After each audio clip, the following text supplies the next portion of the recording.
How to win friends and influence people বইয়ে চতুর্থ এবং চূড়ান্ত পর্ব লিডারশিপ বা নেতৃত্ব।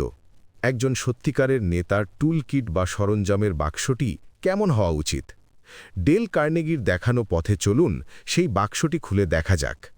প্রথম টুলটি হল যে কোনো কঠিন বা অপ্রিয় কথা বলার আগে উপযুক্ত পরিবেশ তৈরি করে নেওয়া। কার্নেগির প্রথম নীতি বলছে শুরুটা করতে হবে প্রশংসা আর আন্তরিক স্বীকৃতি দিয়ে, ঠিক যেমনটা করতেন মার্কিন প্রেসিডেন্ট ক্যালভিন কুলিজ। কুলিজ ছিলেন অত্যন্ত স্বল্পভাষী মানুষ। একদিন তিনি তার সেক্রেটারিকে হঠাৎ বললেন, আপনার আজকের পোশাকটা খুব সুন্দর, আপনাকে দারুণ লাগছে। প্রেসিডেন্টের মুখে এমন প্রশংসা শুনে সেক্রেটারি তো অবাক। ঠিক তখনই কুলিজ বললেন, আমি এটা আপনাকে শুধু ভালো অনুভব করানোর জন্য বলেছি। এবার থেকে আমি চাইব আপনি লেখার সময় বিরামচিহ্ন বা জ্যোতিচিহ্নের দিকে একটু বেশি মনোযোগ দেবেন। পদ্ধতিটা পুরনো দিনের মনে হলেও এর পেছনের মনস্তত্ত্বটি দারুণ শক্তিশালী। কার্নেগি একে তুলনা করেছেন নাপিতের শেভ করার আগে সাবান লাগানোর সাথে। সাবান যেমন দাড়ি নরম করে শেভ করা সহজ করে দেয়, প্রশংসাও ঠিক তেমনি কাজ করে। আজকের মনোবিজ্ঞানের ভাষায় একে বলা হয় ইমোশনাল প্রাইমিং। ভিডিও গেমে যেমন কঠিন লেভেল পার করার আগে একটা পাওয়ার আপ বা বাড়তি শক্তি পাওয়া যায়, প্রশংসা মানুষের মনে ঠিক সেই কাজটিই করে। এটি মানুষের ডিফেন্সিভনেস বা আত্মরক্ষার দেওয়ালটি ভেঙে দেয়। আব্রাহাম লিঙ্কন গৃহযুদ্ধের চরম উত্তেজনার সময়ও জেনারেল হুককে সরাসরি বলেননি যে আপনার এই ভুল হয়েছে। বরং তিনি লিখেছিলেন, কিছু বিষয়ে আমি আপনার প্রতি পুরোপুরি সন্তুষ্ট নই। খেয়াল করুন, সরাসরি ভুল না ধরে সন্তুষ্ট নই বলা এই সূক্ষ্ম পার্থক্যটাই মানব মনে বিশাল প্রভাব ফেলে। এখান থেকেই আসে কার্নেগির দ্বিতীয় নীতি, পরোক্ষভাবে ভুল ধরিয়ে দেওয়া। স্টিল মিলের মালিক চার্লস শোয়াবের একটি ঘটনা শোনা যাক। তিনি দেখলেন তার কিছু কর্মী নো স্মোকিং বা ধূমপান নিষেধ সাইনের ঠিক নিচেই দাঁড়িয়ে ধূমপান করছে। তিনি চাইলে রেগে গিয়ে শাস্তি দিতে পারতেন, যা সাধারণত সবাই করে। কিন্তু তিনি তা করলেন না। তিনি প্রত্যেককে একটি করে দামি সিগার উপহার দিয়ে বললেন, ছেলেরা, তোমরা যদি এই সিগারগুলো বাইরে গিয়ে খাও তাহলে আমি খুব খুশি হব। কর্মীরা তার ইঙ্গিতটা ঠিকই বুঝে ফেলল, কিন্তু তারা অপমানিত বোধ করল না। বরং তাদের প্রতি এই সম্মানজনক ব্যবহারের জন্য তারা শোয়াবকে আরও বেশি শ্রদ্ধা করতে শুরু করল। এই প্রসঙ্গে কার্নেগি কিন্তু শব্দের ব্যবহার নিয়ে খুব সতর্ক করেছেন। আমরা প্রায়ই বলি, তুমি ভালো কাজ করেছ, কিন্তু এটা আরও ভালো হতে পারত। এই কিন্তু শব্দটি শোনার সাথে সাথেই আমাদের মস্তিষ্ক ধরে নেয় যে আগের প্রশংসাটি আন্তরিক ছিল না, ওটা ছিল আসল সমালোচনার একটা ভূমিকা মাত্র। কার্নেগি এর বদলে এবং ব্যবহার করতে বলেছেন। যেমন, তুমি এই টার্মে ভালো রেজাল্ট করেছ, এবং এই প্রচেষ্টা চালিয়ে গেলে বীজগণিতেও অন্যদের সমান নম্বর পাবে। এখানে বার্তাটি অনেক বেশি ইতিবাচক আর উৎসাহবঞ্জক শোনায়। মিসেস জ্যাকাবের উদাহরণটি দেখুন। তার বাড়িতে নির্মাণ শ্রমিকরা কাজ শেষে আবর্জনা ফেলে যেত। তিনি তাদের বকাঝকা না করে নিজে সব পরিষ্কার করলেন। পরের দিন ফোরম্যানকে বললেন, গতকাল যেভাবে লনটা পরিষ্কার করে যাওয়া হয়েছিল তাতে আমি খুব খুশি। তিনি শুধু তার প্রত্যাশার কথাটাই ঘুরিয়ে বললেন, যা শ্রমিকদের আচরণ বদলে দিল। কার্নেগির তৃতীয় নীতিটি হল অন্যের সমালোচনা করার আগে নিজের ভুল স্বীকার করা। এটা অনেকটা নিজেকে অন্যের সমান স্তরে নামিয়ে আনার মতো।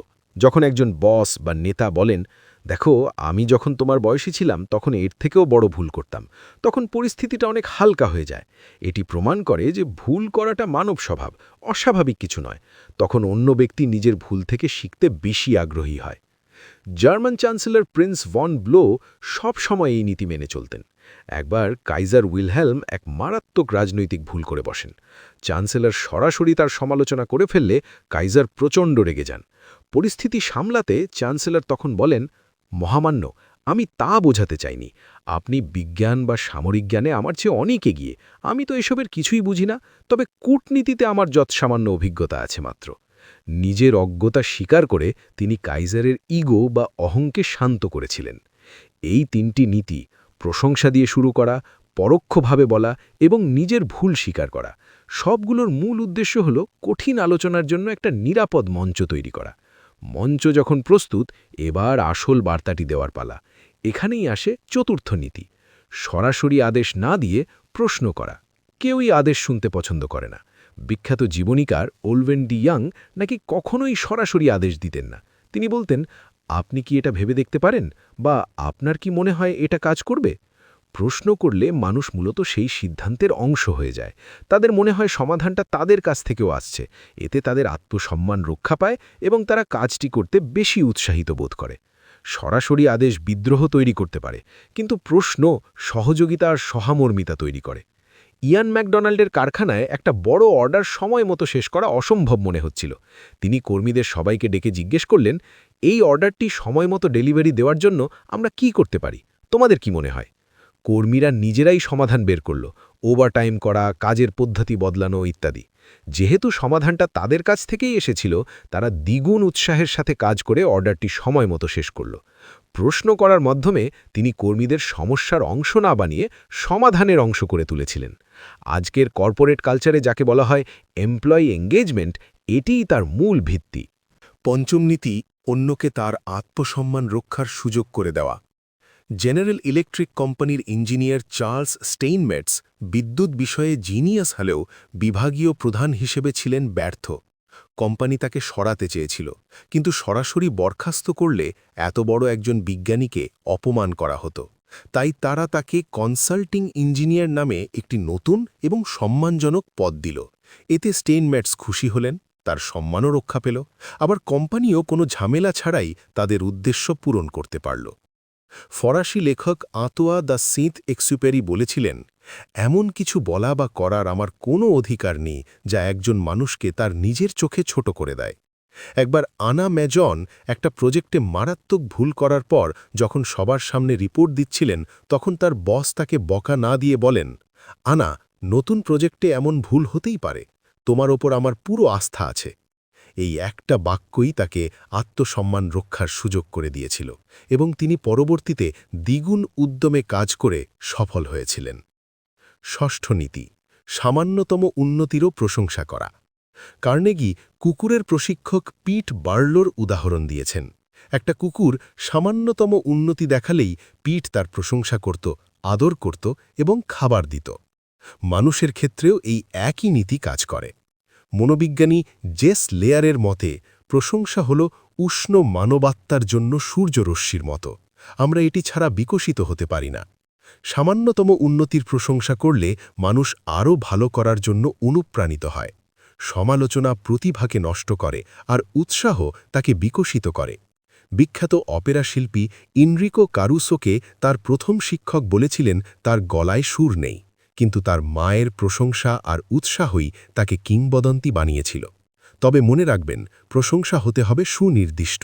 শুধু ভালো হয়েছে বললে হবে না, ঠিক কি ভালো হয়েছে তা বলতে হবে।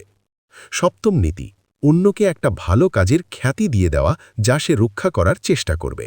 অর্থাৎ এমনভাবে কথা বলা যেন সেই গুণটি তার মধ্যে ইতিমধ্যেই রয়েছে।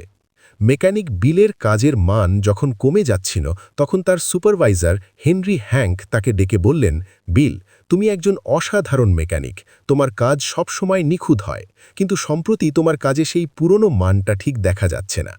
এখানে বিলকে অসাধারণ মেকানিক বলার মাধ্যমে তাকে একটা খ্যাতি বা তকমা দেওয়া হলো, আর সেই খ্যাতি রক্ষার জন্যই বিল আবার সেরা কর্মী হয়ে উঠলেন।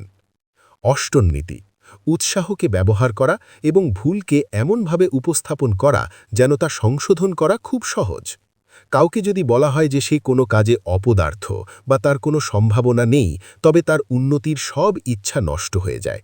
এর বদলে উৎসাহ দিলে এবং কাজটি সহজ বলে জানালে সে অসম্ভবকেও সম্ভব করার চেষ্টা করে। ক্ল্যারেন্স জোনসের ছেলে ডেভিডের গল্পটা এর সেরা উদাহরণ। যে ছেলেকে স্কুলে ব্রেইন ড্যামেজড বলা হতো, তাকে তার বাবা ফ্ল্যাশ কার্ডের মাধ্যমে গুণ ভাগ শিখিয়েছিলেন। প্রতিটি সঠিক উত্তরের জন্য তিনি প্রচুর উৎসাহ দিতেন আর বলতেন, দেখো শেখাটা কত সহজ আর মজার। একসময় যে ছেলের কাছে পড়াশোনা অসম্ভব মনে হতো, সেই স্কুলে প্রথম পুরস্কার জিততে শুরু করে। তার বাবা ভুলগুলোকে বড় করে না দেখে শেখার প্রক্রিয়াটাকে সহজ এবং আনন্দদায়ক করে তুলেছিলেন। তাহলে পুরো ব্যাপারটার মূলে রয়েছে অনুপ্রেরণা।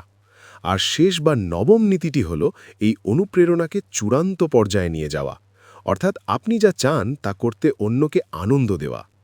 এর মূল ভিত্তি হল কোনো অনুরোধ করার সময় নিজের সুবিধার কথা না ভেবে অন্যের সুবিধার কথা তুলে ধরা। কাজটি করলে সে ব্যক্তিগতভাবে কিভাবে লাভবান হবে তা বোঝানো। যখন উড্রো উইলসন কর্নেল হাউসকে ইউরোপের শান্তিদূত হিসেবে পাঠান তখন তৎকালীন secretary of state William Jennings Brian হতাশ হয়েছিলেন, কারণ তিনি নিজে যেতে চেয়েছিলেন। কর্নেল হাউস তাকে বললেন, প্রেসিডেন্ট মনে করেন যে এই কাজটি আনুষ্ঠানিকভাবে করা ঠিক হবে না এবং আপনার মতো গুরুত্বপূর্ণ কেউ গেলে বিষয়টি নিয়ে বেশি আলোচনা হবে। অর্থাৎ ব্রায়ানকে বোঝানো হলো যে তিনি এই পদের জন্য অনেক বেশি গুরুত্বপূর্ণ। এতেই তিনি সন্তুষ্ট হলেন। তাকে একটি বড় সম্মান দিয়ে খুশি করা হলো। একইভাবে নেপোলিয়ন যখন তার সৈনিকদের লিজিয়ন অফ অনার বা গ্র্যান্ড আর্মির মতো উপাধি দিতেন, তখন সমালোচকেরা একে খেলনা বলতেন। নেপোলিয়ন এর উত্তরে বলেছিলেন, মানুষ খেলনা দিয়েই শাসিত হয়। এই উপাধি, কর্তৃত্ব এবং স্বীকৃতি মানুষকে আনন্দের সাথে কাজ করতে উৎসাহিত করে। নেতা হিসেবে কাজটিকে অন্যের জন্য আনন্দদায়ক করে তোলা তাই একটি বড় গুণ। তাহলে ডেল কার্নেগির এই চতুর্থ খণ্ডের মূল নির্যাসটা যদি আমরা দেখি, নেতৃত্ব মানে ধমক বা আদেশ দেওয়া নয়, এটা একটা শিল্প। এর মধ্যে আছে প্রশংসা, উৎসাহ, সহানুভূতি এবং অন্যের আত্মসম্মানকে গুরুত্ব দিয়ে ইতিবাচক পরিবর্তন আনা।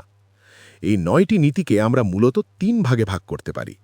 প্রথমত, আলোচনার জন্য সঠিক পরিবেশ তৈরি করা, প্রশংসা, পরোক্ষ ইঙ্গিত আর নিজের ভুল স্বীকার করে। দ্বিতীয়ত, সম্মানজনকভাবে বার্তা দেওয়া, প্রশ্ন করে এবং মুখ রক্ষার সুযোগ দিয়ে। এবং সবশেষে পরিবর্তনকে টিকিয়ে রাখা, উৎসাহ, খ্যাতি এবং কাজটিকে আনন্দদায়ক করে তোলার মাধ্যমে। এই নীতিগুলো শুধু কর্মক্ষেত্রের জন্য নয়, যে কোনো মানবিক সম্পর্কের ক্ষেত্রেই প্রযোজ্য। এগুলো প্রয়োগের মাধ্যমে কেবল অন্যের আচরণই পরিবর্তন করা যায় না, বরং তাদের ভেতরের সেরাটা বের করে আনা সম্ভব।